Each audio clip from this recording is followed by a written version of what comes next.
very successful, but there's never people to tell you how to handle it. There's never anyone around to say, well, this is going to happen, this is how you handle it. We all know if you work hard and be honest, you know, keep a straight line, don't get in trouble, no drugs, anything, you're going to be successful. Anyone, you're going to be successful. Because when you get there, you know, that's where it's going to be the most difficult part of your life. And we used to talk about that all the time. And sometimes when I used to get in attitudes, he used to say, oh, so what are you going to do when you become a big-time fighter, when you're champion? I was just a young kid. He said, when you're champion, what are you going to do? You're going to tell them to hell with me now? We got to learn these things now because a lot of things I didn't want to listen to. Cuss instilled so many incredible qualities into Mike. Not only made him a great fighter, but a great human being, that he still lives on in Mike.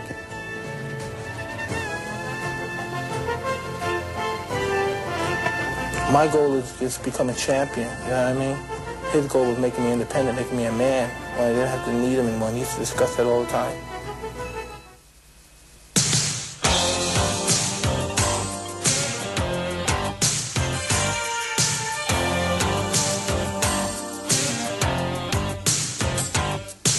I dedicate this fight to you. I dedicate my life, my friend.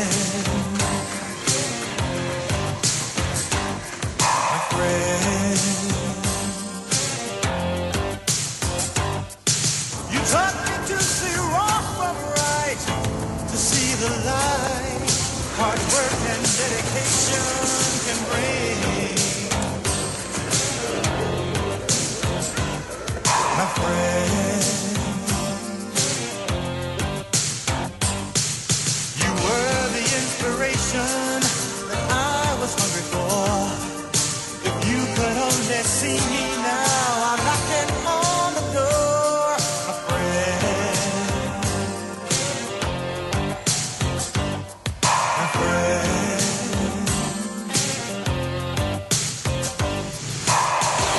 Another good left hand by Tyson. And right behind it, and Berbick is rocked.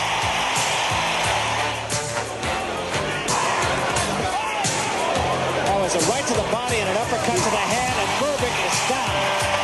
Winner by a TKO, and youngest and new WBC heavyweight champion of the world, Michael Tyson. Now there is a memory burning up inside.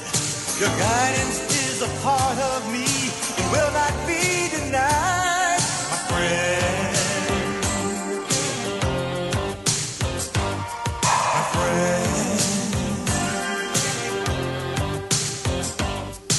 To be the best one in my time ain't good enough for me. I won't be satisfied till my name's in history. My friend.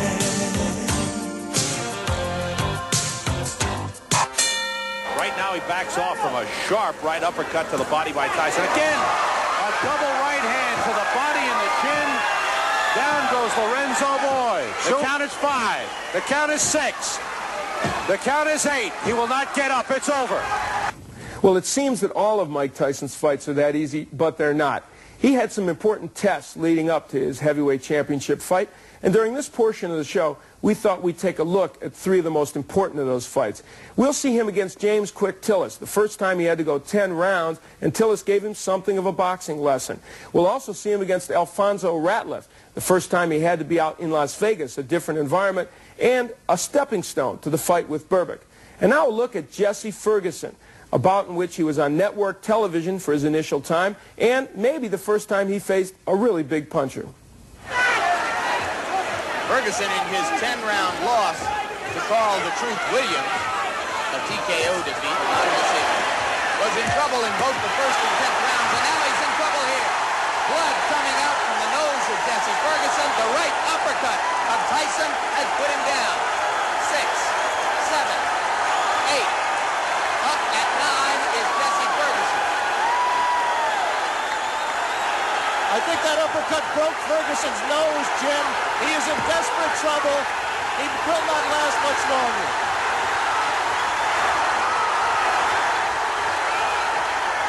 Rivera almost stopped it there. Mike Tyson's known as a great finisher. Let's see how he does with Ferguson. Well, he would not put Jesse out in the 5th, but he did break his will. And in the 6th, Ferguson was disqualified, and Mike had passed a major hurdle.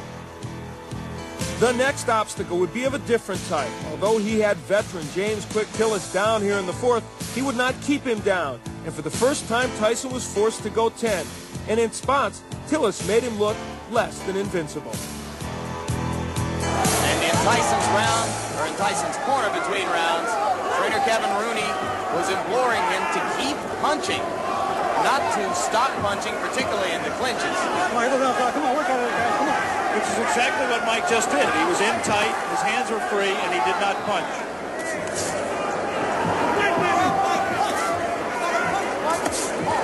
In that fight, he learned that he could go 10 rounds and he'd have enough gas left. See, in that fight, remember, he won like the first 6 rounds easy. Then he started to die out. He was holding back. And he kept holding back from the 10th round. You know, I said, come on, get out there and, you know, let's fight. And he went out there and he opened up with everything he had. Then at the fight, he said, I had more left than I thought I did. That was more or less my inexperience and confidence. I wasn't sure of going to 10 rounds. But, you know, after finishing the 10 rounds, I said, wow, it wasn't that bad. You know, I had a lot more left. Closing with a flurry. The bell is going to sound.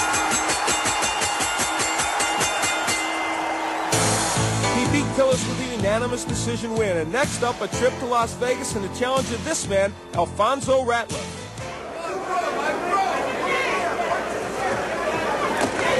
And there was a left hand, and Ratliff will sit it out.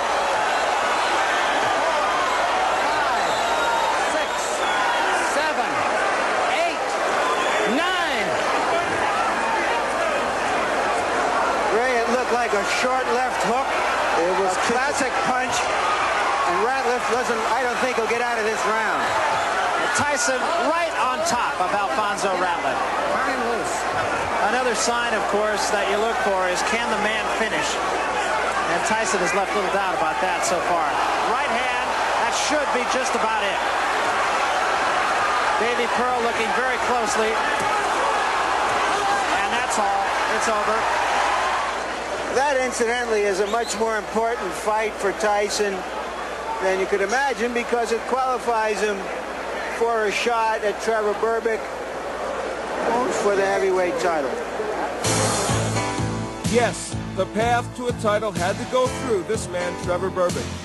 He held the crown that even at the age of 14, Mike and Cus D'Amato thought he was ordained to wear. And we'll be back to see how he won it. I think I can predictably say that he will become probably the